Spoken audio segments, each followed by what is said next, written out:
कनकपुर गांव में भोला और श्यामू नाम के दो भाई रहा करते थे। भोला स्वभाव में ईमानदार और समझदार था, जबकि श्यामू स्वभाव में मूर्ख और लालची था। पिताजी की मृत्यु के बाद दोनों के बीच जमीन जायदाद का बंटवारा हो गया। भोला, मैं तुम्हारा बड़ा भाई हूँ, तो पिताजी के हिस्से में से मुझे ज्यादा मिलना चाहिए, समझे? और तुम छोटे हो तो तुम्हें कम मिलेगा। परंतु भाई, मैं भी तो आधे हिस्से का हकदार हूँ।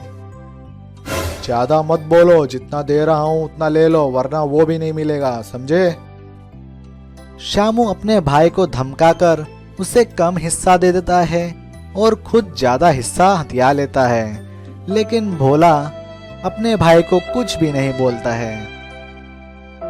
कम हिस्सा पाने के कारण भोला गरीब रहता है, जबकि उसका बड़ा भाई ज्यादा हिस्सा हथिया कर अमीर हो गया होता है और वह ऐश और आराम की जिंदगी जी रहा होता है। और यहाँ भोला जंगल से लकड़ियां काटकर उसे बेचकर अपने परिवार का गुजारा चलाता है। एक दिन रात को गांव में खूब बिजली के साथ बरसात हो गया। दूसरे दिन भोला जंगल में सूखी लकड़ी ढूंढने गया तो उसे कहीं पर भी सूखी लकड़ी नहीं मिली, क्योंकि बरसात के कारण सारी लकड़ियां भीग चुके थे। अरे कोई है, मुझे उठाओ, मैं यहाँ दबा हूँ, मुझे कोई उठाओ। अरे, ये आवाज कहाँ से आ रही है? जरा देखो तो। अरे बाबा जी, तुम्हें ये सब कैसे हुआ? बेटा, मैं अपने घर जा रहा था, तभी अचानक कीचड़ में फिसल गया और मेरी कमर टूट गई। आओ बाबा जी, मैं तुम्हें तुम्हारे घर तक छोड़ देता हूँ। भोला बाबा जी को उनके घर तक पहुंचा देता है। कुछ समय बाद जब बूढ़े बाबा की नींद खुलती है, बाबा जी, तुम अपना ख्याल रखना, मैं अपने घर जा रहा हूँ। मुझे पता है बेटा कि तुम्हें जंगल में सूखी लकड़ी नहीं मिली, परंतु बेटा तुमने मेरी मदद की, इसके बदले मैं तुम्हें ये सोनेरी चक्की देना चाहता हूँ।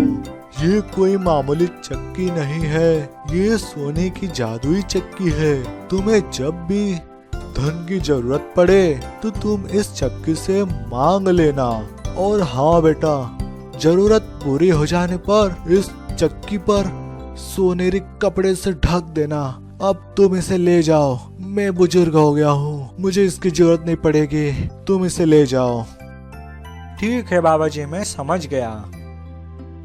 भोला सोनेरी चक्की लेकर अपने घर पहुंच जाता है और वह अपने पत्नी को सारी बातें बता देता है। उसकी पत्नी भी बहुत खुश हो जाती है।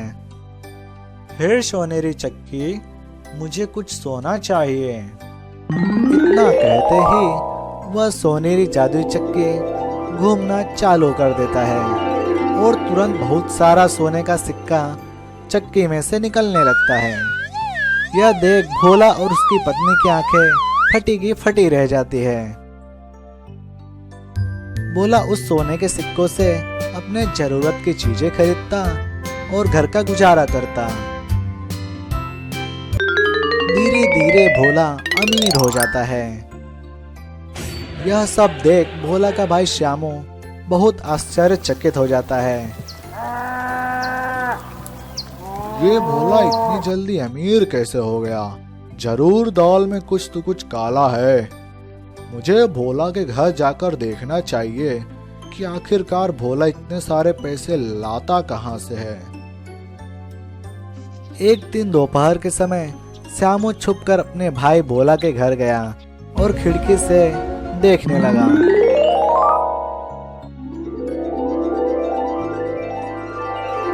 अच्छा, तो ये सब कमाल इस सोनेरी चक्की का है। अब तो ये चक्की मैं गायब करके ही रहूंगा। श्यामू मन ही मन योजना बना लेता है और रात होने का इंतजार करता है।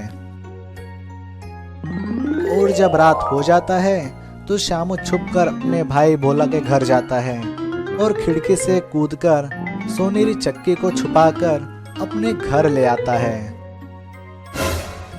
इतनी रात को तुम क्या चुरा कर ला रहे हो? चुपचाप रहो और जाकर सो जाओ। श्यामू की पत्नी गुस्से में दरवाजा बंद करके चली जाती है।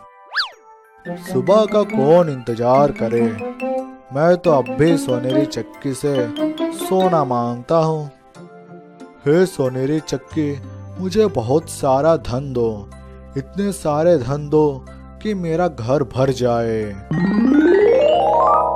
तुरंत सोनेरी चक्की से बहुत सारा सोने के सिक्के निकलने लगते हैं।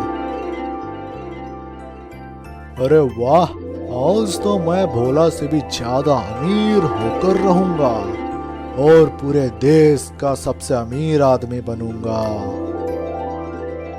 श्यामू अपने सपने में खोया हुआ होता है और यहाँ सोनेरी चक्की बहुत सारा सोने का सिक्का निकालने के बावजूद भी सोने के सिक्के निकालते रहती है। हे सोनेरी चक्की, बस रुक जाओ, मेरी जरूरत पूरी हो गई। सोनेरी चक्की रुको। अरे ये क्या हो रहा है? अरे मुझे बचाओ, ये चक्की रुक नहीं रही है, मुझे बचाओ। कुछ ही समय में श्यामू का घर सोने से भरने लगता है। अरे कोई है, मुझे बचाओ, मैं यहाँ दब रहा हूँ। अरे मेरी सांसें रुक रही है, बचाओ। श्यामू का पूरा घर सोने के सिक्कों से भर जाता है और श्यामू भी उसी में दबकर अपने जान से हाथ धो बैठता है। इसीलिए कहते हैं दोस्तों, वस्तु अगर जरूरत से ज्यादा मिल जाती है तो वह केवल नुकसान ही करती है।